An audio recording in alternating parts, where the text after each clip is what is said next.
हरी अपनी electrical shop में काम कर रहा था कि तभी पड़ोस का छोटू वहाँ पहुँचा।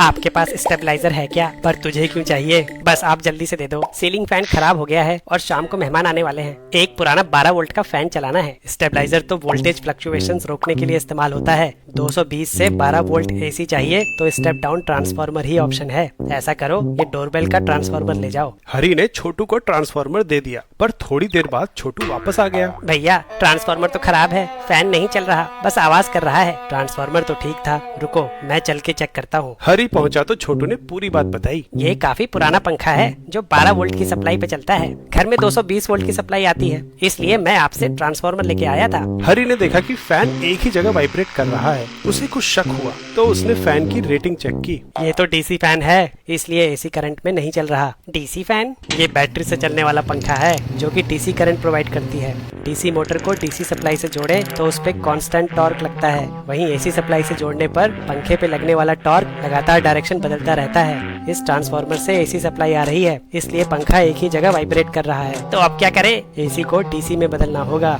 वो कैसे? डायोड का इस्तेमाल करके। डायोड सेमीकंडक्टर से बनी ऐसी डिवाइस है जो करंट को केवल एक ही डायरेक्शन में फ्लो करने देती है, दूसरी में नहीं।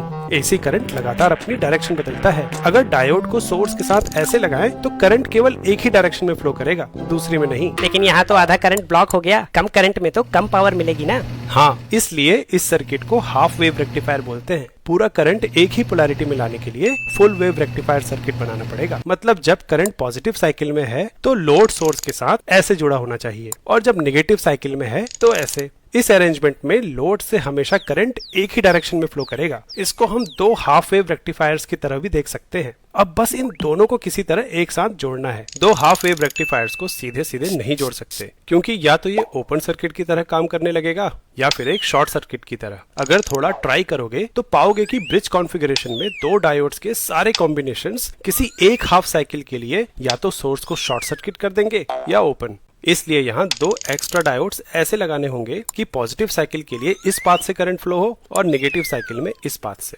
हरी बाजार से ठीक करंट और वोल्टेज रेटिंग के 4 डायोड ले आया और उसने थोड़ी मेहनत करके रेक्टिफायर सर्किट बना लिया। फिर उसे ट्रांसफार्मर के आउटपुट पे लगा के डीसी फैन से जोड़ दिया। अरे वाह, ये तो चलने लगा, लेकिन इसकी स्पीड थोड़ी कम लग रही है। हाँ, और इससे एक वाइब्रेशन की आवाज भी आ रही है। ऐसा इसलिए क्योंकि फुल वेव रेक्टिफायर का आउटपुट अभी भी परफेक्ट डीसी वेव फॉर्म नहीं बना रहा है, बल्कि हर साइकिल में 2 बार इसकी वोल्टेज 0 हो रही है। तो इसे ठीक कैसे करें? एक वोल्टेज स्मूथिंग कैपेसिटर को पंखे के पैरेलल में लगा के। अब ये कैपेसिटर वोल्टेज को स्मूथ कैसे करता है ये तुम तेरी माँ को कैंसर हो जाएगा और तू अंधा हो जाएगा। मेरी वीडियो पर लाइक फॉलो करके 3 आदमी को शेयर नहीं किया तो